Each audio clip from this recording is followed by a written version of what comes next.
If you want to maximize the value of your property, you need a business plan. Land gets its value from the future income it can generate. So, the first step in creating value is figuring out the highest and best use. Stick around because at the end, I'll show how all the steps work together to quantify how much value you can create.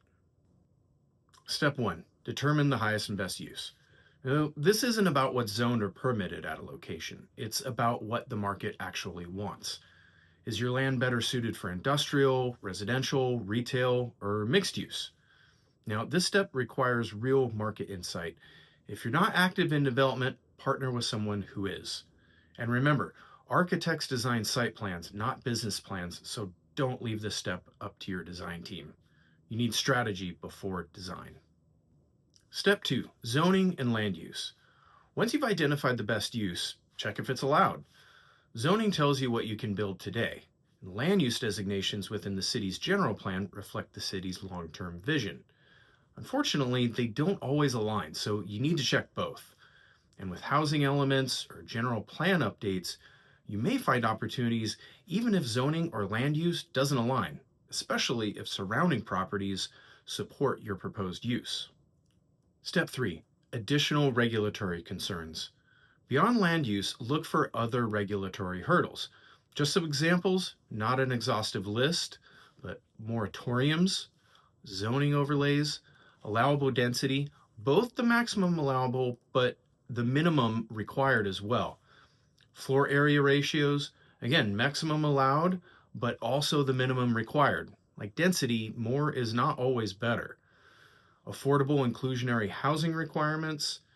Now, even with land use in place, these can make projects infeasible if you don't plan ahead. Step 4, title and site constraints. Get a preliminary title report and look for CC&Rs, easements or access issues, liens, basically anything that can impact the developability of the project. Now, these are more common than most people realize and can kill a deal if discovered too late. You might also want to get an ALTA survey at this point, depending on what shows up on title. Step 5, infrastructure and site conditions. Now, construction offsite costs can often be a big impact, so investigate existing sewer, water, power, and gas infrastructure. Take a look at the topography, grading, seismic, and environmental. In other words, get a phase 1, and your fees. At this point, you can focus on major line items like school fees and development impact fees. You can estimate the rest in early stages. For example, if you're facing a $2 million sewer extension, you need to know early. Step 6, financial modeling. Okay, this is where everything comes together in a financial model. All of your previous investigation is going to drive the construction of this model. Now, underwriting is a fairly complicated process, so I have a separate video that dives into further detail, but I'm going to give a brief overview here. So, you're going to take your highest and best use determination from step 1. Figure out the value of a stabilized completed project based on that highest and best use. For something like a commercial project that generates a net operating income, or NOI, you're going to apply an exit cap rate to that NOI to arrive at an anticipated total exit value. Then you subtract out costs of construction, fees, and land cost to arrive at your projected profit.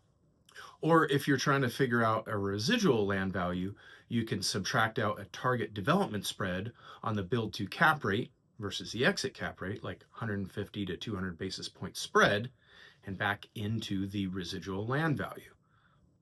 Also, it's a good idea to run some stress tests to the model to determine how lease rate assumptions or construction costs impact project profitability or residual land value.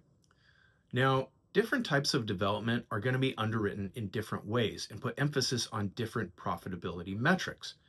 For example, projects that have longer time horizons and don't generate annual income, but rather direct sales, like single-family residential subdivision, are likely going to put greater emphasis on the internal rate of return, which takes time into consideration.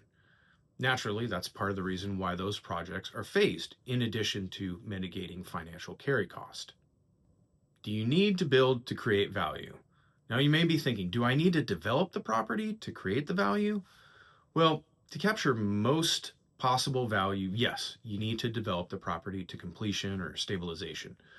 But value can be created incrementally. Talking about conceptual and pre application, then moving on to entitlements, mapping, infrastructure improvements. Each step can increase the land's value, even if you don't go all the way to vertical construction. And simply understanding your property's development potential helps you better understand the underlying value of your property, even if you choose not to add any value beyond the initial business plan. Going through this process ensures that you are well informed so you can make well informed decisions. Every property is unique, and so is your best path to unlocking its value.